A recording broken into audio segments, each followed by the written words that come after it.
Hello friends, എല്ലാവർക്കും നല്ല നാടൻ അടുക്കളയുടെ മറ്റൊരു വീഡിയോയിലേക്ക് സ്വാഗതം. നമ്മുടെ ഇന്നത്തെ വിഭവം എന്ന് പറയുന്നത് നല്ല നാടൻ കപ്പയും മീനുമാണ്. നല്ല സ്വാദിഷ്ടമായ രീതിയിൽ കപ്പയും മീനും എങ്ങനെ ഉണ്ടാക്കാമെന്ന് നോക്കാം. അപ്പോൾ കപ്പയും മീനും ഉണ്ടാക്കാൻ ആവശ്യമായിട്ടുള്ള ഇൻഗ്രീഡിയൻസ് എന്തൊക്കെയാണെന്ന് നോക്കാം. ഞാനിവിടെ 1/2 കിലോ കപ്പയാണ് എടുത്തിട്ടുള്ളത്. അത് തോല് കളഞ്ഞ് നന്നായി കഴുകി വൃത്തിയാക്കി ചെറു കഷ്ണങ്ങളാക്കി വെച്ചിട്ടുണ്ട്. പിന്നെ നമുക്ക് വേണ്ടത് ഒരു 250 ഗ്രാം മത്തിയാണ്.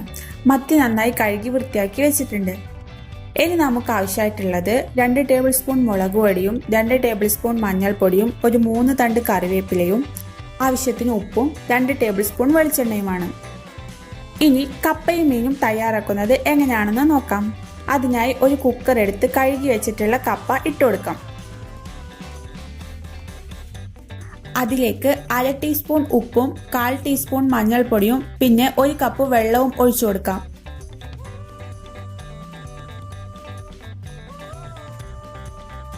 എന്നിട്ട് നന്നായി ഒന്ന് മിക്സ് ചെയ്ത് കൊടുക്കാം. ഇനി കുക്കറിന്റെ അടപ്പടച്ച് അടുപ്പത്ത് വയ്ക്കാം. മീഡിയം ഫ്ലെയിമിൽ ഇട്ട് കൊടുത്താൽ മതി കേട്ടോ. നമ്മളിവിടെ കപ്പ വേവാനായിട്ട് 3 വിസിലാണ് അടുപ്പിച്ചിട്ടുള്ളത്.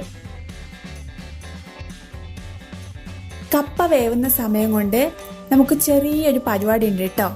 എന്താന്ന് വെച്ചിട്ടുണ്ടെങ്കിൽ നമ്മളെ മീനൊന്ന് വേവിച്ചെടുക്കണം. അതിനായി ഒരു പാത്രം ചൂടാക്കി അതിലേക്ക് നമ്മളെ മീൻ ഇട്ട് കൊടുക്കാം. മീൻ ഇട്ടതിന് ശേഷം കുറച്ച് വെള്ളം ഒഴിച്ചു കൊടുക്കുക. അതായത് നമ്മളെ മീന് വേവാൻ ആവശ്യമായിട്ടുള്ള വെള്ളം മാത്രം മതി കേട്ടോ. അത് ഒരു മീഡിയം ഫ്ലെയിമിൽ വെച്ചു കൊടുക്കാം. അപ്പോൾ നമ്മളെ മീനൊക്കെ നന്നായി വെന്ത് വന്നിട്ടുണ്ട്. ഇനി മീനിൽ നിന്ന് ഇതുപോലെ മുള്ള് വേർപെടുത്തിയെടുക്കാം. ഞാനിവിടെ മുള്ള എടുക്കുന്നില്ല, ആവശ്യമുള്ളവർക്ക് മുള്ളും എടുക്കാട്ടോ.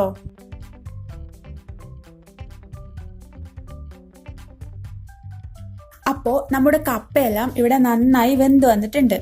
അത് നമുക്ക് മറ്റൊരു പാത്രത്തിലേക്ക് മാറ്റാം.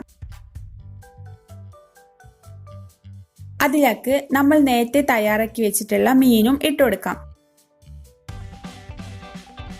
ഇനി ഇതിലേക്ക് 1 ടീസ്പൂൺ മുളക് പൊടിയും 1/4 ടീസ്പൂൺ മഞ്ഞൾപ്പൊടിയും കുറച്ച് കറിവേപ്പിലയും 1/2 കപ്പ് വെള്ളവും ചേർക്കാം.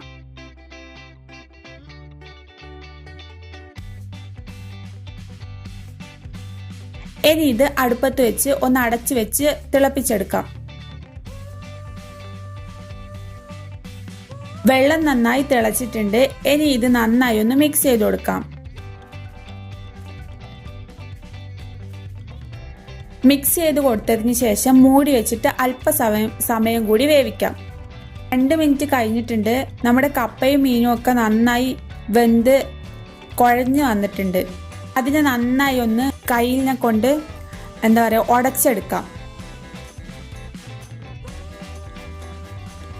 നമ്മളെ കപ്പയും മീനും ഒക്കെ നന്നായി വെന്ത് വന്ന് നല്ല സ്മെല്ലൊക്കെ വരുന്നുണ്ട്. ഇനി നമുക്ക് അതിലേക്ക് 1 ടീസ്പൂൺ വെളിച്ചെണ്ണ കൂടി ചാലിച്ചു കൊടുക്കാം. എന്നിട്ട് ഗ്യാസ് ഓഫ് ചെയ്യാം. അപ്പോൾ നമ്മുടെ സ്വാദിഷ്ടമായിട്ടുള്ള കപ്പയും മീനും ഇവിടെ റെഡി ആയിട്ടുണ്ട്. നിങ്ങൾക്ക് ഈ വീഡിയോ ഇഷ്ടമായാൽ ലൈക്ക് ചെയ്യാനും കമന്റ് ചെയ്യാനും ചാനൽ സബ്സ്ക്രൈബ് ചെയ്യാനും മറക്കല്ലേ. അതിൻ്റെ കൂടെ ആ ബെല്ലൈക്കൺ കൂടി ഒന്ന് പ്രസ് ചെയ്യാം. മറ്റൊരു വീഡിയോയുമായി വീണ്ടും കാണാം. അതുവരേക്കും ബൈ ബൈ.